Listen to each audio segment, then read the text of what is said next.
Капитан Американың 4-ші бөлімі 13-ші ақпаннан бастап кинотеатрларда. Біраз мәселелерді бастан өткізген фильм қандай болып шықты? Қазір бәрін айтып берем. Баршаға сәлем, бұл Миратрикс. Marvel киноғаламының 17 жылдық тарихы бар. Және бұл фильмде кімнің кім екенін еске салу үшін 2008 жылғы ақылға сыймас Халк фильмін бір тамашалап алған жөн. Өйткені фильмнің негізгі кейіпкерлерінің жартысы сол оқиғадан келді.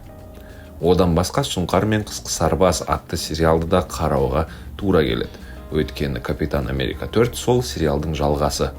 Шыны керек, бір шолып өтсеңіз жеткілікті, өйткені ол кездегі Marvel сериалдары ғалам сюжетіне әсер етпейтін. Жалпы бұл фильм жылдың сәтсіздікке ұшырайтын фильмдерінің көшін бастап тұр. Неге дейсіз бе? Капитан Америка жаңа әлем фильмі өндіріс барысында көптеген қиындықтарға кезікті. Бастапқыда 2024 жылдың шілдесінде шығуы жоспарланған картина 2023 жылы негізгі түсірілімдерін аяқтаған болатын. Алайда алғашқы тесттік көрсетілімдерден кейін фильмнің әлсіздігі байқалып, сценарийге өзгерістер енгізу және бірнеше негізгі экшн сахналарды қайта түсіру туралы шешім қабылданды. Бұл бюджеттің бастапқы $275 миллион $375 миллион дейін өсуіне алып келді. Бірақ қайта түсірілімдерден кейін де тесттік көрсетілімдердің нәтижесі оң болмады. Көрермендер фильмнің қызықсыз екенін, есте қаларлық сәттердің аз екенін атап өтті. Тек Харрисон Фордтың сомдаған Қызыл Халк кейіпкері оң пікірге ие болды. Нәтижесінде Marvel студиясы қайтадан қосымша түсірілімдер өткізуге мәжбүр болып, фильмнің бюджеті $400 миллион дейін жетті. Осы мәселелерге байланысты премьера 2025 жылдың 13-ші ақпанына шегерілді. Фильмнің қиындықтарына бірнеше сыртқы факторларды әсер етті. Мысалы, Голливудтағы ереуілдер.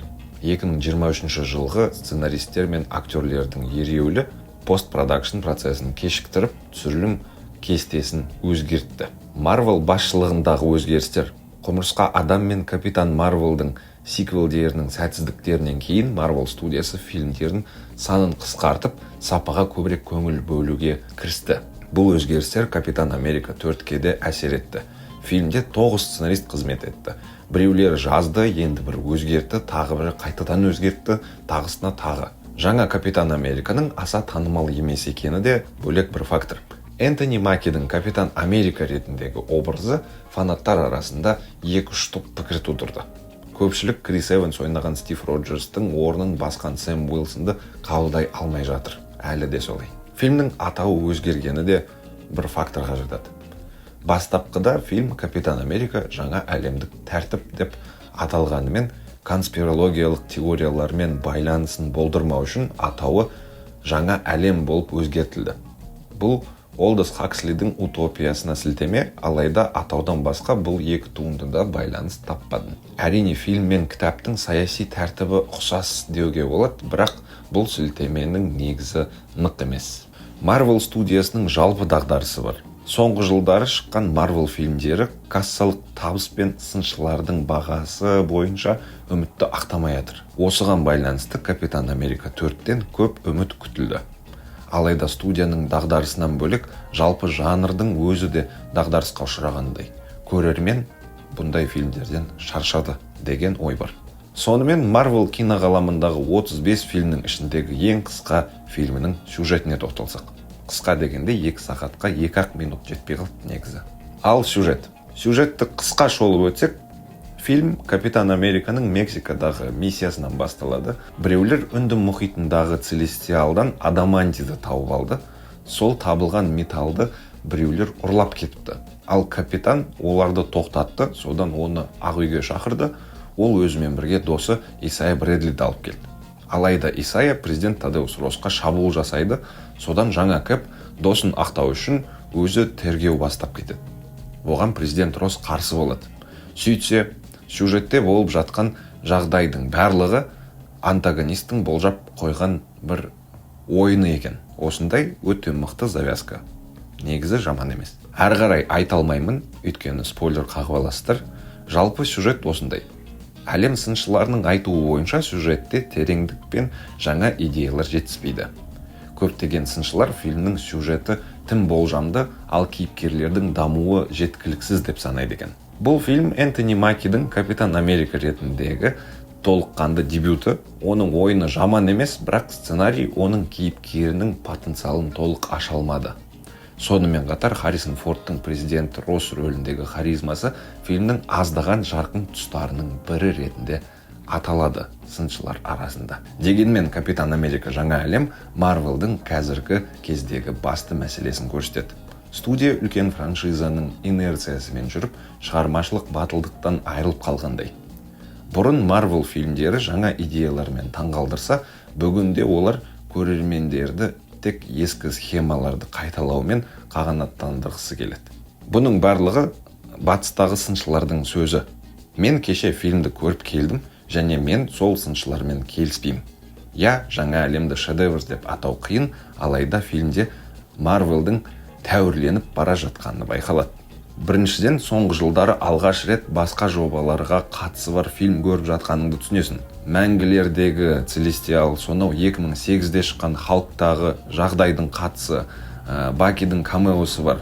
Капитан Америка туралы алғашқы фильмдердегі вайп бар. Өткен 10 жылдықтағы бәрімізге ұнайтын Марвел оралмаса да, оралуға бет бұрғандай көрінеді. Бұрынғыдай фильмде жаңа кейіпкер дебютін алды. Бұл фильмде біз бірінші рет Рут Бет-Сераф деген израильдік қара жесірді көреміз. Комикстерде ол Сабра атты супер қаһармандық лақап атымен танымал. Сілтемелерден ерекше атағым келгені 1997 жылғы президент ұшағы фильміне сілтеме. Онда да Харрисон Форд президент рөлін сомдайды және ұшақта қызметін атқаруға мәжбүр болады. Естеріңізге сала кетейін, Тадеус Россты бұрын Уильям Хёрд сомдайтын, бірақ ол 2022 жылы көз жұмды және Марвел киноғаламында оның орнын Харрисон Форд басты. Ал Тадеус Росс президент атанды, айтып кеткендей, яғни бұл сілтеменің өз орны бар. Маған қатты ұнады мысалы. Және сол Харрисон Фордтың актерлік ойынына наразылық жоқ. Өте сенімді ойнады, тіпті ішіндегі Қызыл Халықты бүкіл фильм бойы шығармағанына ренішім жоқ. Айтпақшы, Қызыл Халық фильмде 5 минутқа ғана көрінеді. Бұл жайтты кейбіреулер сынауы да мүмкін. Менімше сюжеттің сәтті жазылғанынан қайта халықтың соңында ғана көрінгені фильмнің ерекше сәтіне айналады. Оған претензиям жоқ, алайда Росстың қызын сомдайтын Лив Тайлерді 1 минут қана көрсетеді, мені осы жайт қатты ренжітті. Өйткені мен Лив Тайлерді қатты ұнадым. Жақсы көрем десем болады. Жаңа Кэп туралы да айтып кетейін. Оның басты проблемасы Роджерске қарағанда оның супер сарбаз уколы жоқ. Бұл жайттың бірнеше артықшылығы бар. Біріншіден, оған жаның ашиды, өйткені ол өзіміздей қарапайым адам, бөліп те қалуы мүмкін. Супер қаһарман емес та. Екіншіден, Роджерс күшіне сеніп шешетін сұрақтарды Сэм Уилсон қулықпен шешуге мәжбүр. Бұл жайт кейіпкерге қызығушылық арттырады. Алайда Энтони Маккиді басты рөлде көру үйреншіксіз екен. Ойыны да кішкене өзіне сай емес сияқты, пафосты көп беріп қоятындай, кейбір сахналарда Уилл Смит ойнағанда дұрыстау болар ма еді деген ой келеді. Соған көбірек жарасатын сияқты Уилл Смит кеше. Минустардан ерекше атағым келетіні ол дубляж. Кейбір диалогтар тежеусіздердің авторы жазғандай, дым ұйқаспайтын әңгіме. Бірақ одан да асатын бір мәселе бар.